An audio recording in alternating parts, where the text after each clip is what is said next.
ቆይ አንቺ ቆይ ዝም ብለሽ እንደዚህ የጎተትሽ አምጥተሽን ብታስብ ማነሽ አንቺ?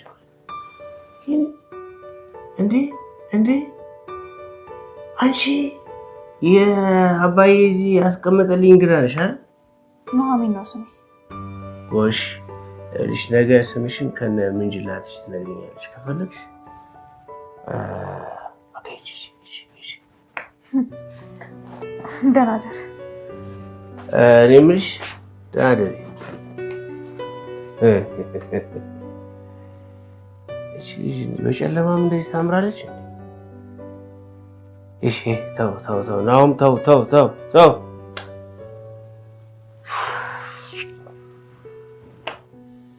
የኔ ፍቅር የልጅነሽ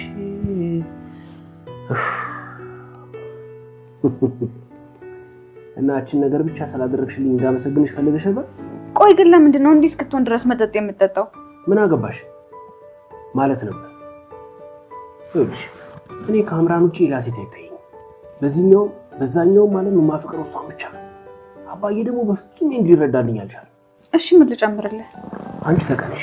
አንተም ላይ ነህ አስጠላው። መጀመሪያም እነዚህ ሰዎች አትሻቸውም ብዬሽ ነበር። ለራስሽ ብዬሽ እኮ ነው። እዚህ መኖሩ ቢቀርብሽ ይሻላል። ግን እኮ ቅድም እየደገፍከኝ ነበር። ደግፌሽ ሳይሆን ግራና ቀኝ ሲያጣድፉሽ ስላሳዘንሽ። ዛሬ ሰራተኛ አድርገውሻል። ነገ ደግሞ ምን እንደሚያደርጉሽ ምን እናውቃለን? እያስፈራራኝ ነው። እያስጠነቀቅኩሽም ጭምር ነው። እነዚህን ሰዎች ብዙ አትመኛቸው፣ ብዙም አትቅረቢያቸው። ዛሬም ሰክረህ ማትገባ ከሆነ ቆንጆ ራት አዘጋጅቼ እጠብቅሃለሁ። ስለዚህ አንቺን ራት ላለመብላት ዛሬም ሰክሬ ነው የምገባው ማለት ነው።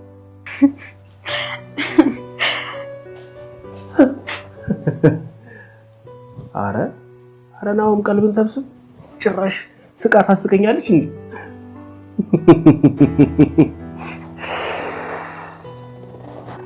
አይ ጉድ!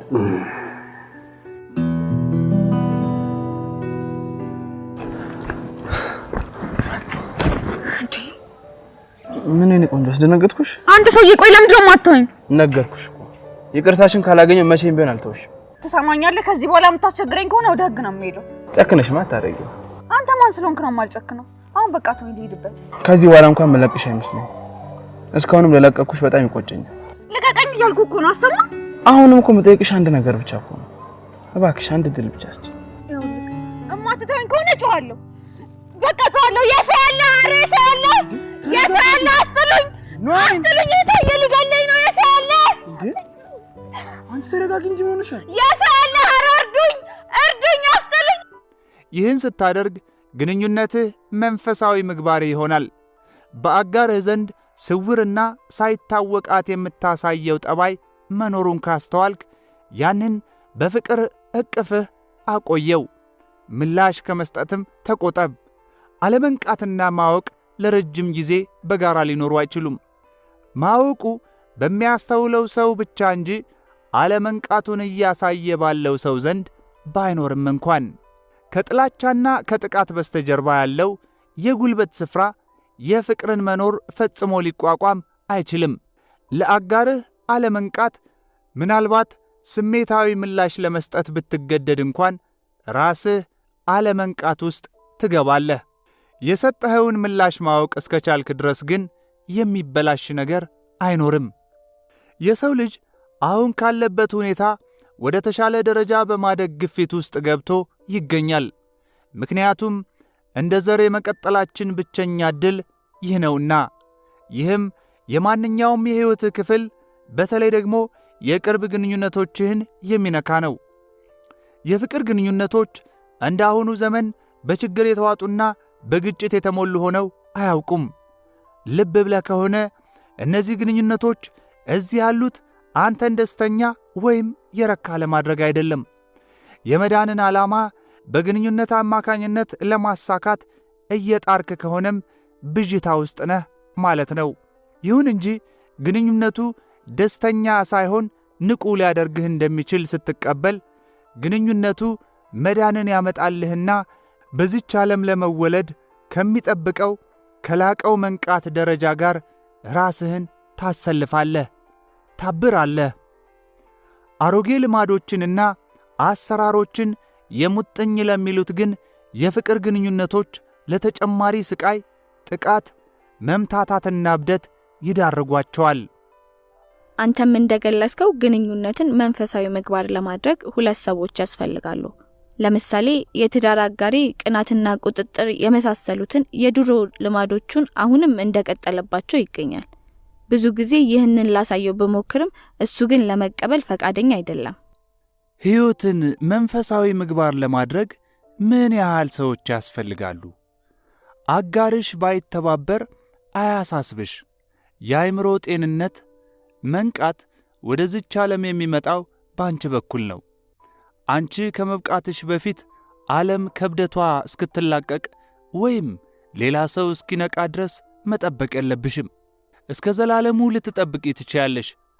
አንዱ ሌላውን ለምን አልነቃም ብሎ መንቀፍም የለበትም። ክርክር የጀመርሽ ቅጽበት ከአእምሮ አቋም ጋር ራስሽን አንድ አድርገሻል። ከዚህ በመቀጠልም ያንን አቋም ብቻ ሳይሆን የማንነት ስሜትሽንም መከላከል ጀምረሻል። ይህ ሲሆን ኢጎ የበላይነቱን ይዟል። አለመንቃት ውስጥ ገብተሻል።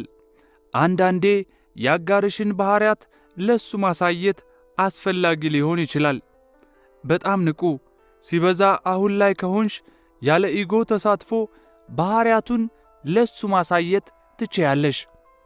ይህ ግን ያለ ክስ፣ ወቀሳ ወይም ባህሪያቱን እንጂ እሱን ስህተተኛ ሳታደርጊ መሆን አለበት።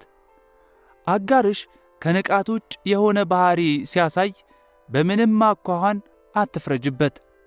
መፍረድ የሌላውን ያልነቃ ባህሪ ከማንነታቸው ጋር ማምታታት ነው። ወይም ደግሞ የራስን ያለመንቃት በሌላው ውስጥ በማየት ያንን ከዛ ሰው ማንነት ጋር ማምታታት ነው። መፍረድን ማቆም ሲባል ግን በድንነትንና አለመንቃትን እያዩ ችላ ማለት አይደለም።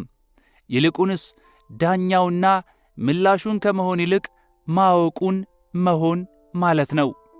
ቀጥለሽም ለአጋርሽ ያልተገባ ባህሪ ምላሽ ከመስጠት ሙሉ በሙሉ ነጻ ትሆኛለሽ። ወይም ማድረግ ያለብሽን ታደርጊና ማወቅ ውስጥ ትቆያለሽ። ማወቅ ውስጥ መቆየት ማለት አንቺና አጋርሽ ውስጥ እየተፈጠረ ያለውን ስሜት የምትታዘቢበትና እንዲሆን የምትፈቅጅበት ቦታ ላይ መሆን ማለት ነው። ጨለማውን ከመዋጋት ይልቅ ብርሃን ታስገቢያለሽ። ላልተገባ ባህሪው ምላሽ ከመስጠት ይልቅ መዘላበዱን ትገነዘቢያለሽ።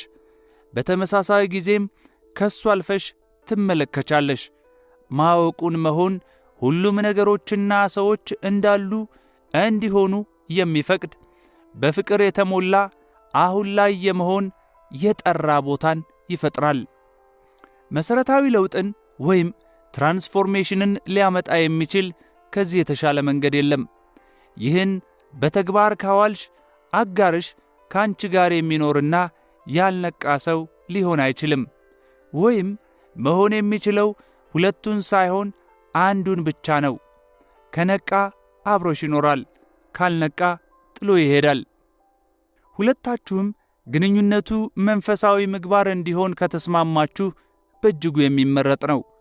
ከዚህም በመነሳት ሐሳቦቻችሁንና ስሜቶቻችሁን እንደመጡ ወዲያውኑ ለእያንዳንዳችሁ መግለጽ ትችላላችሁ። ወይም ደግሞ ድብቅ ወይም እርግጠኛ ያልሆነ ስሜት ወይም ቅሬታ የሚያመረቅዝበትና የሚያድግበት የጊዜ ክፍተት ሳትሰጡ ምላሽ የመስጠት ግፊት እንደመጣ ወዲያውኑ መተንፈስ ትችላላችሁ። የሚሰማሽን ሁሉ አጋርሽን ሳትወቅሽና ተጠያቂ ሳታደርጊ መግለጽን ተማሪ። ግልጽና ከመከላከል ነፃ በሆነ መንገድ አጋርሽን ማዳመጥ ተማሪ። አጋርሽ ራሱን የሚገልጽበት ዕድል ስጪው። አሁን ላይ ሁኚ። ይህ ሲሆን ኢጎውን ለማጠናከርና ከጥቃት ለመከላከል የሚያስችሉት ወይም ፍላጎቶቹን የሚያሟሉለት ልማዶች ሌላውን ጥፋተኛ ማድረግ፣ መከላከል፣ ማጥቃት የማያስፈልጉ ይሆናሉ። ለሌሎችና ለራስሽ ቦታ መስጠት በእጅጉ ይበጃል። ይህ በሌለበት ፍቅር ሊያብብ አይችልም። ግንኙነትን የሚያበላሹ ሁለቱን ካስወገድሽ ማለትም የስቃይ ገላ ከሟሟና ራስሽን ከአእምሮሽና ከአእምሮ አቋሞችሽ ከለየሽ፣ አጋርሽም እንዲሁ ካደረገ የግንኙነቱ ማበብ የሚፈጥረውን ፍስሐ ተቋዳሽ ትሆኛለሽ። ስቃይንና አለመንቃትን ካንዱ ወደ አንዱ እንደ መስታወት ከማንጸባረቅ ይልቅ እንዲያ በመሰለ የጋራ አቋም ኢጓዊ ሱሳችሁን ከማርካት ይልቅ ከውስጥ የሚመነጨውን ፍቅር ካለው ሁሉ ጋር መዋሃድን ተከትሎ የሚመጣውን ፍቅር ካንዱ ወደ ሌላው ታንጸባርቃላችሁ። ይህ ነው ተቃራኒ የሌለው ፍቅር። አንቺ ነፃ ሆነሽ አጋርሽ ግን አሁንም ከአእምሮና ከስቃይ ገላ ጋር ራሱን ካዋሃደ ይህ ላንቺ ሳይሆን ላጋርሽ ትልቅ ፈተና ነው። ከበቃ ሰው ጋር አብሮ መኖር ቀላል አይደለም። ወይም ቀላል ከመሆኑ የተነሳ ኢጎው ይህን እንደ ትልቅ ስጋት ይወስደዋል። ኢጎ ማንነቱ የተመሰረተበትን የመነጠል ስሜት የሚያጠናክሩለትን ችግሮች፣ ግጭትና ጠላቶች ሁሌም እንደሚያነፈንፍ ማስታወስ ያስፈልጋል። ያልበቃው የአጋርሽ አእምሮ በጥልቅ ስጋት ውስጥ የሚገባበት ምክንያትም ጠንካራ አቋሞቹ እስካሁን ተቃውሞ ገጥሟቸው ስለማያውቅ የሚያረገርጉና ደካማ ስለሆኑ ነው። ይህ ብቻም ሳይሆን ማንነትን እስከ ማሳጣት የሚያደርስ የውድቀት አደጋ ሊጋረጥባቸውም ይችላል። የስቃይ ገላሽ ከነቃሽው አንቺ ነገር እየፈለገ ነው፣ ግን እያገኘ አይደለም። የክርክር የድራማና የግጭት ፍላጎቱ እየተሟላ አይደለም። እዚህ ላይ ግን አንድ ነገር ልብ በይ። አንዳንድ ዝምተኛ፣ ከሰው የራቁ፣ ስሜት አልባ ወይም ደግሞ ከስሜቶቻቸው ጋር የተቆራረጡ ሰዎች እነሱ የነቁ ወይም ቢያንስ ምንም ችግር የሌለባቸው አጋራቸው ዘንድ ግን ችግር እንዳለ አድርገው ሊያስቡና ሌሎችን ለማሳመን ሊሞክሩ ይችላሉ። ከሴቶች የበለጠ ወንዶች ይህን ያደርጋሉ። እንዲህ አይነት ወንዶች የሴት አጋሮቻቸውን በሚገባ ማሰብ የማይችሉ ወይም ስሜታዊ አድርገው ሊወስዷቸው ይችላሉ። ይሁን እንጂ ስሜቶች ካሉሽ ከስር ካለው አንጸባራቂ ውስጣዊ አካልሽ ብዙም የራቅሽ አይደለሽም። ብዙውን ጊዜ አእምሮሽ ውስጥ ከሆንሽ ግን ርቀቱ የበለጠ ሰፊ ነው። እናም ውስጣዊው ገላሽ ጋር ከመድረስሽ በፊት መንቃትን ወደ ስሜታዊ አካልሽ ማምጣት ይኖርብሻል። ፍቅርና ሐሴት ሙሉ በሙሉ አሁን ላይ መሆንና ለሁሉም መሆኖች ራስን ክፍት ማድረግ በሌለበት መብቃት አይኖርም። ሌላው የመብቃት ማሳያ አንድ ሰው በአስቸጋሪና ፈታኝ ሁኔታዎች ወቅት ወይም ነገሮች ትክክል ሳይሆኑ ሲቀሩ እንዴት እንደሚሆን ወይም ምን እንደሚያደርግ ማየት ነው።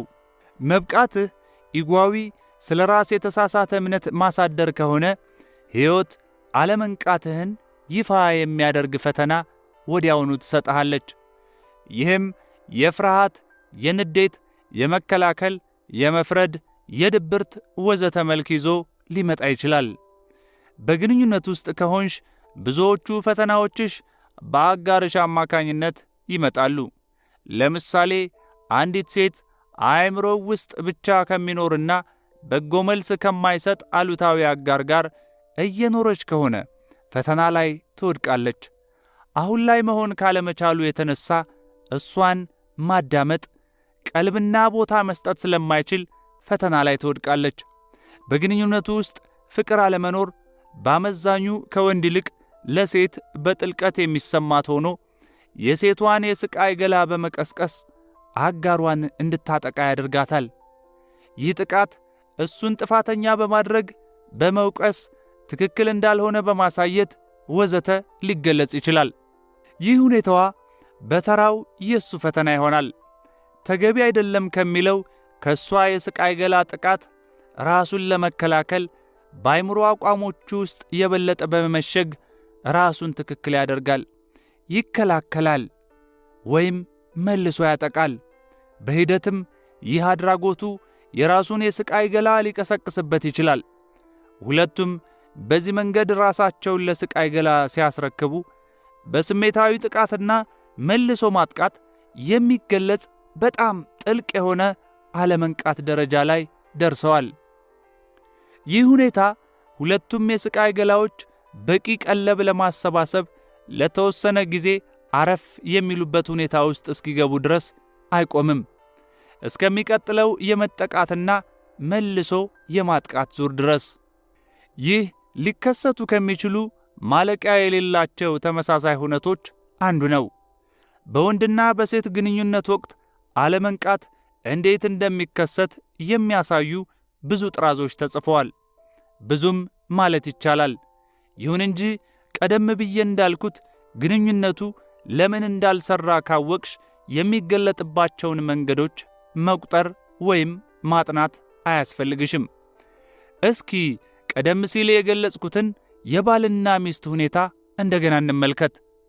ልብ ካል እያንዳንዱ ፈተና ከውስጡ የሚፈልቅ የተደበቀ የመዳን በጎ አጋጣሚ ይዟል። በእያንዳንዱ የግጭት ሂደት ውስጥ ካለመንቃት ነፃ መሆን ይቻላል። ለምሳሌ የሴቷ ጠባጫሪነት ወንዱን የባሰ ከአይምሮ ጋር እንዲዋሃድ የባሰ ያልነቃ እንዲሆን ከማድረግ ይልቅ ከአይምሮ በማስወጣት አሁን ላይ በመሆን እንዲነቃ አሁኗ ቅጽበት ውስጥ እንዲገባ የሚያሳይ ምልክት ሊሆነው ይችላል። ሴቷም በስቃይ ገላ ውስጥ ከመሆን ይልቅ የውስጧን ስሜታዊ ስቃይ የሚታዘብ ማወቅ መሆን ትችላለች። በዚህም አሁን ላይ የመሆንን ኃይል በመጠቀም ስቃዩን የመለወጥ ሂደት መጀመር ትችላለች። ይህም ስቃዩን ወደ ውጭ የማንጸባረቅ ሱሳዊና ግንፍል ሂደትን በማስወገድ ስሜቶቿን ተረጋግታ ለአጋሯ እንድትገልጽ ያስችላታል። አጋሯ ያዳምጣታል የሚል ማረጋገጫ ባይኖርም አሁን ላይ ለመሆን ግን ጥሩ ዕድል ሊሰጠው ይችላል። እንዲሁም ከአሮጌ የአእምሮ ልማዶች ተነስቶ የማከናወን እብድ አዙሪትን በእርግጠኝነት እንዲሰብር ያደርገዋል። ሴቷ ይህን ሁኔታ ለበጎ መጠቀም ካልቻለች ወንዱ ለሷ ስቃይ የሚሰጠውን የራሱን አእምሮአዊና ስሜታዊ ምላሽ ከመሆን ይልቅ የራሱን መከላከል ሊታዘብ ይችላል። የራሱ የስቃይ ገላ ሲቀሰቀስ መታዘብ ከመቻሉም በላይ ስሜቶቹን ንቃት ማላበስ ይችላል። በዚህ መንገድ የጠራ ልብ የማለት ግልጽና የረጋ ቦታ ማለትም ማወቁ፣ ዝም ያለው ምስክር፣ ታዛቢው ሕይወት ይዘራል። ይህ ማወቅ ወይም ልብ ማለት ስቃይ መኖሩን ይቀበላል። ይሁን እንጂ እሱ ከዚያ በላይ ነው። ስቃዩ እንዲሆን ይፈቅዳል። ይሁን እንጂ በተመሳሳይ ጊዜም ከውስጥ ይለውጠዋል።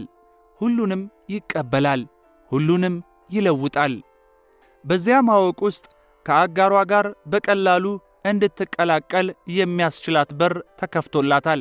በግንኙነትሽ ውስጥ ያለማቋረጥ ወይም አብዛኛውን ጊዜ አሁን ላይ የምትሆኚ ከሆነ ይህ ለአጋርሽ ከፍተኛ ፈተና ነው።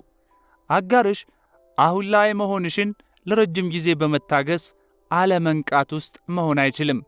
ዝግጁ ከሆነ አንቺ በከፈትሽለት በር በመግባት እዚያ ሁኔታ ውስጥ አብሮሽ ሊሆን ይችላል።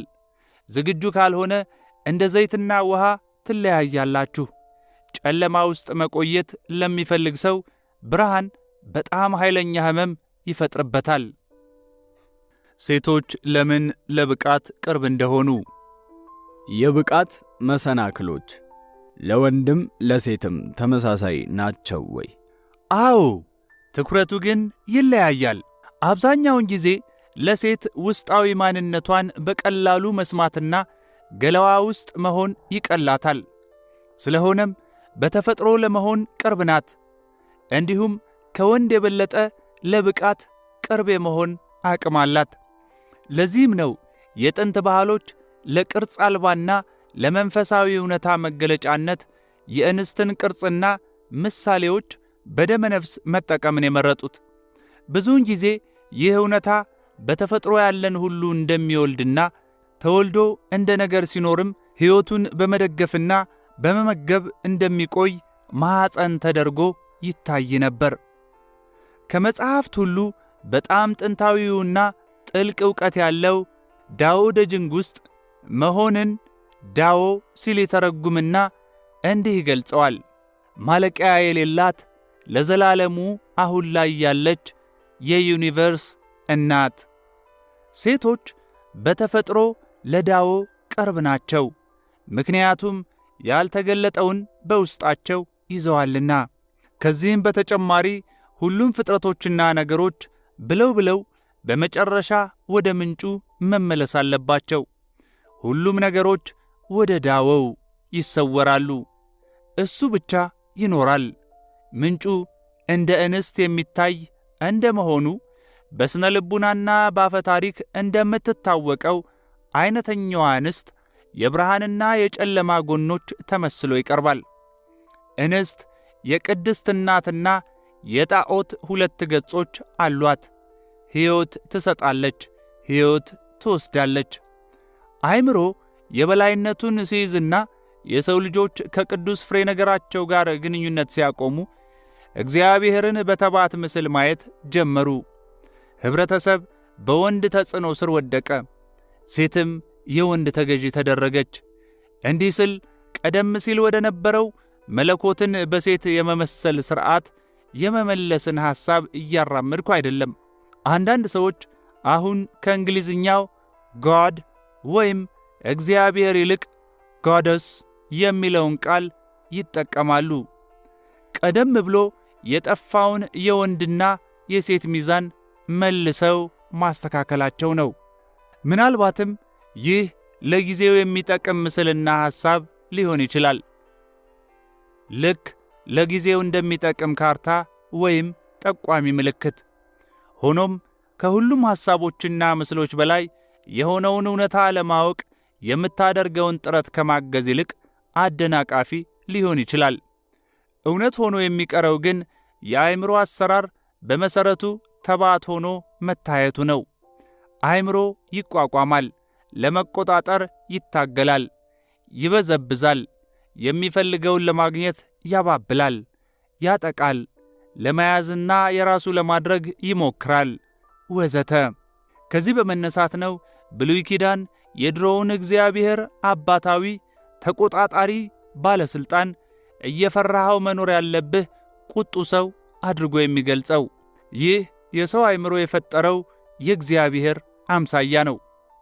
ከአእምሮ በላይ ለመሄድና የመሆን ጥልቅ እውነታን እንደገና ለማግኘት እጅ መስጠትን፣ አለመፍረድን፣ ሕይወትን ከመቋቋም ይልቅ እንድትሆን የሚፈቅድ ግልጽነትን፣ ሁሉንም በማወቅ የፍቅር ዕቅፍ ውስጥ የማስገባትን አቅም ይጠይቃል።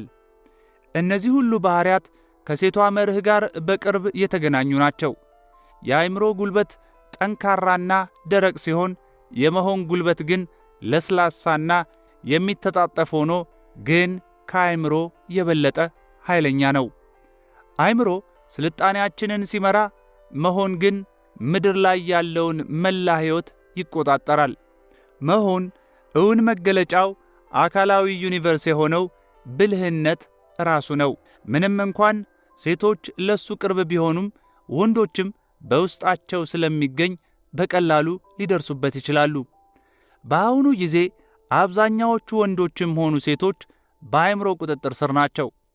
ራሳቸውን ከሐሳቢው አእምሮና ከስቃይ ገላ ጋር አንድ አድርገዋል። ያም ስቃይ ውስጥ እንዲገቡ አድርጓቸዋል። ብቃትና ፍቅር እንዲያብቡ የሚከላከለውም ይኸው ነው። እንደ አጠቃላይ ሕግ ካየን ግን ለወንዶች ዋናው የብቃት እንቅፋት አሳቢው አእምሮ ሲሆን፣ ለሴቶች ደግሞ የስቃይ ገላ ነው። ምንም እንኳን በአንዳንድ ግለሰቦች ተቃራኒው፣ በሌሎች ደግሞ ሁለቱም ምክንያቶች እኩል ሊሆኑ ቢችሉም የሴትን የጋራ የስቃይ ገላ ማሟሟት ወይም ማምከን። የስቃይ ገላ ለሴቶች በተለይ እንቅፋት የሆነው ለምንድን ነው? ብዙውን ጊዜ የስቃይ ገላ የግልና የጋራ መልኮች ይይዛል። የግሉ አንድ ሰው ባለፈው ሕይወቱ የገጠመው ጥርቅም የስቃይ ዝቃጭ ነው። የጋራው ደግሞ ለሺህ ዓመታት የሰው ልጅ በበሽታ ሌሎችን በማሰቃየት በጦርነት፣ በግድያ፣ በጭካኔ፣ በእብደት ወዘተ አማካይነት በጋራ አእምሮ ውስጥ ያጠራቀመው ስቃይ ነው። እያንዳንዱ ግላዊ ስቃይ ከዚህ የጋራ ስቃይ ይካፈላል። የጋራ የስቃይ ገላ ብዙ ዘለላዎች አሉት። ለምሳሌ የከፋ አለመረጋጋት የተከሰተባቸውና ጥቃት የተካሄደባቸው ዘሮች ወይም አገሮች ከሌሎች የበለጠ ከባድ የጋራ ስቃይ ገላ ይኖራቸዋል። ማንኛውም ጠንካራ የስቃይ ገላ ያለው ራሱን ከስቃዩ ለይቶ ለማየት ግን በቂ መንቃት የሌለው ሰው በተከታታይ ወይም አልፎ አልፎ ስሜታዊ ስቃዩን እንደገና እንዲኖረው ሊገደድ ይችላል። ይህ ብቻም ሳይሆን ራሱ የስቃይ ቀስቃሽ ወይም ተጠቂ በቀላሉ ሊሆን ይችላል። ይህ የሚወሰነው ግን የስቃይ ገላው በአመዛኙ ንቁ ወይም የተኛ መሆኑ ላይ ነው። በሌላ መልኩ ያየን እንደሆነ ደግሞ እንዲህ አይነት ሰው ለብቃት ቅርብ የመሆን ዕድሉ ከፍተኛ ሊሆን ይችላል። ይህ አጋጣሚ ግን ሁሌም በተግባር ይሆናል ማለት አይደለም። ይሁን እንጂ በከፍተኛ ቅዠት በተደጋጋሚ የሚሰቃይ ሰው የሚኖረው የመንቃት ተነሳሽነት በመደበኛ ሕልም ውስጥ ውጣ ውረድ ከሚገጥመው ሰው የበለጠ ጠንካራ ሊሆን ይችላል። ከግል የስቃይ ገላ ሌላ እያንዳንዷ ሴት የጋራ የንስት የስቃይ ገላ ተብሎ ሊገለጽ በሚችል ውስጥም ድርሻ አላት፣ ሙሉ በሙሉ የነቃች ካልሆነ በስተቀር። ይህ በተወሰነ ደረጃም ቢሆን የሴት በወንድ ስር መገዛት፣ በባርነት፣ በብዝበዛ፣ አስገድዶ በመድፈር፣ በወሊድ፣ በሕፃን ሞት ወዘተ ምክንያት ሴቶች ለሺህ ዓመታት የተሰቃዩትን የተከማቸ ስቃይ በውስጡ ይዟል። ለብዙ ሴቶች ከወር አበባ መፍሰስ ቀድሞ የሚመጣባቸውና የሚገጣጠምባቸው ስሜታዊና አካላዊ ስቃይ ከተኛበት የነቃ የጋራ የስቃይ ገላ አካል ነው።